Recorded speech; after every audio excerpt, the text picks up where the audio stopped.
Hello and welcome to all the men and women of the West. I'm Joe, here with me is my co-host Dan. Hello and greetings. And welcome to the Wayreth playlist, in which we discuss the lore of Dragonlance. Today's topic is, what is Raistlin? To many fans, this is going to be a stupid question. But the trouble with Raistlin from the very beginning was that he was far too powerful magically to be a normal human. There is something distinct about him that drew Fistandantalis during the test to Raistlin. He is peculiarly hungry for Raistlin's soul and magic, whilst Fistandantalis did become a sort of monster that feeds on the energies and souls of his apprentices. But the problem is that even for such a character, Raistlin draws him a little too well. Then we have some of the early statements by Raistlin as a child are rather peculiar, with how he comments on how he would love it if innkeepers would kneel before him one day. Many consider that a horrifying state, but for a child who has nothing and who's mocked and humiliated every day by everyone around him, it's almost a natural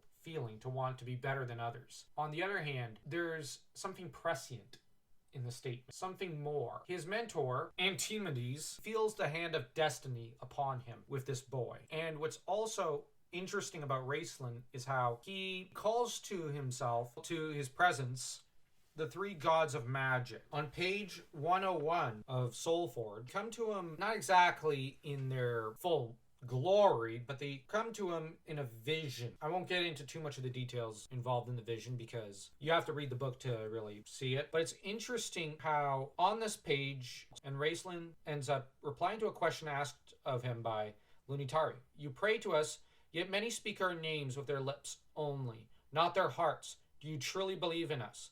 And Raistlin considered this question.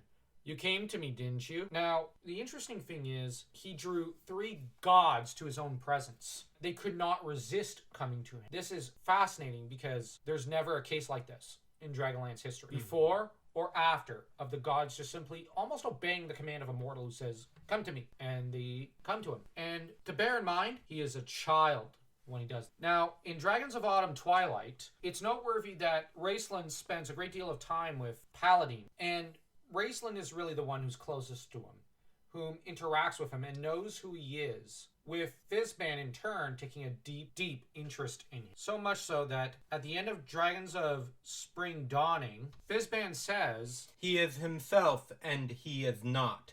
He, as was foretold, he is the master of both present and past. Now this is interesting because how could a normal mortal human be both master of present and past? What is also interesting about Raistlin is that using the Dragon Orb, which he ended up studying over the course of the war and slowly mastered, he does end up gaining an uncanny control over dragons, rather similar to how Fizban controls dragons. Notably Parates, I think it is. Raistlin commands Cyan Bloodbane. There's a similarity there. I think we're supposed to juxtapose the two with each other, which begs the question, how is it that Raistlin is so powerful? He seems to be a crucible of magics, almost a ley line in of himself.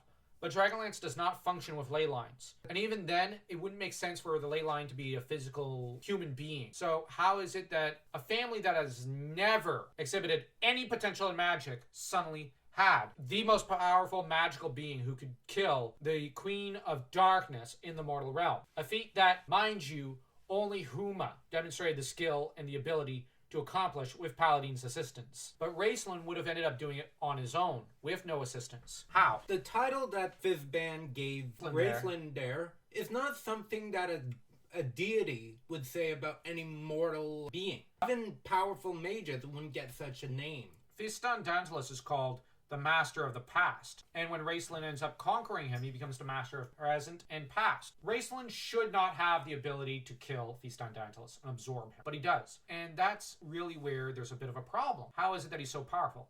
I would propose there's something metaphysically stronger and greater than Raistlin, coming from without and appearing within, in a way. I don't like turning to Catholicism for an answer, or to other religions, but in this case, and bring it into fantasy. But the thing with Raistlin is, I would argue, he must have a divine parent of sorts. He does have a mortal father and mother, Rosamund and Gillen. Gillen is a simple woodcutter. Now, Rosamund is interesting because she's a seeress. She's always had powerful visions, but this is where the problem is Kitiara and the rest of her line has no magic. Yes, Rosamund was certainly something. I think that there is something she did during one of her visions when she was pregnant that was more than just a vision.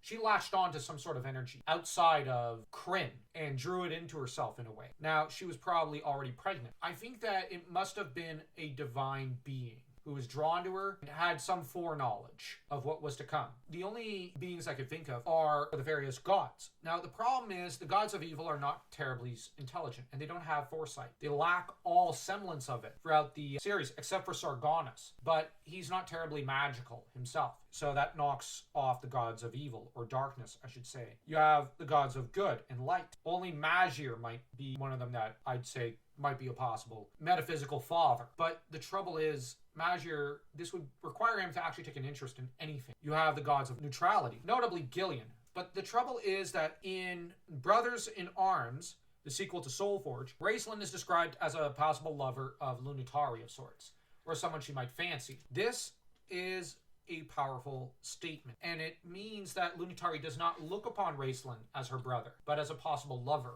that she desires. This might eliminate Gillian as a possible father. Then you have the most tempting option, Paladin. It's he who ends up interacting with Raistlin continuously in the original trilogy. He who mourns for the fact that Raistlin takes a darker path. And it is always Paladin who prefers to turn to Raistlin in the Age of Chaos period. It is Paladin who, aware of what Takhisis was up to, had begun to set up the pieces on the chessboard to stop her. I would propose Paladin is the metaphysical father of Raistlin, that he came to Rosamund in spirit, not in body, but in spirit.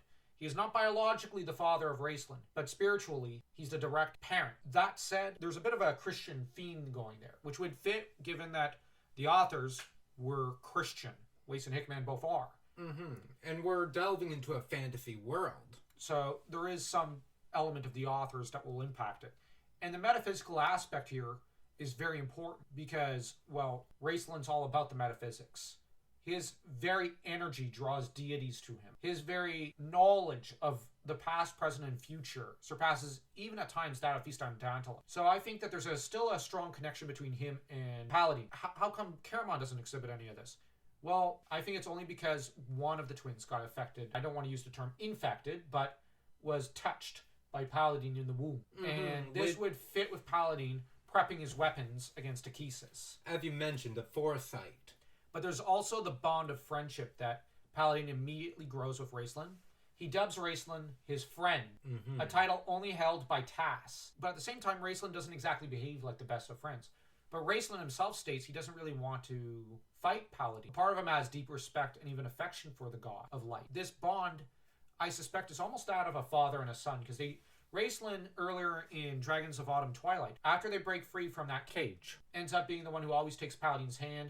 He's often the one wanting to support him. And the body language is that of a son supporting the father and protecting him. And there is a filial piety there. And there is a bond there that, in some ways, Raistlin didn't have with Gillian. This is probably the reason why Raistlin and Gillian never really connected too well.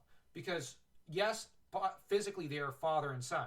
And yes, Raistlin did love his father. But there's also not a father and son thing going between the two.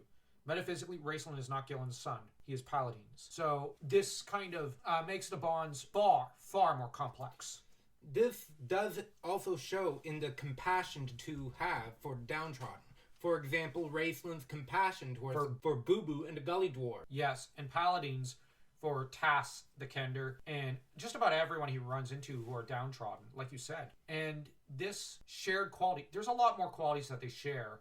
We'll probably do another video on the bond and the similarities between Paladin and Raistlin. But tell us what you think of this theory regarding the two. Are we close to the truth? Are we far? Whether or not you think this is an interesting headcanon to have. But don't forget to also like, comment, share the video, and subscribe if you enjoyed it. And until next time, take care.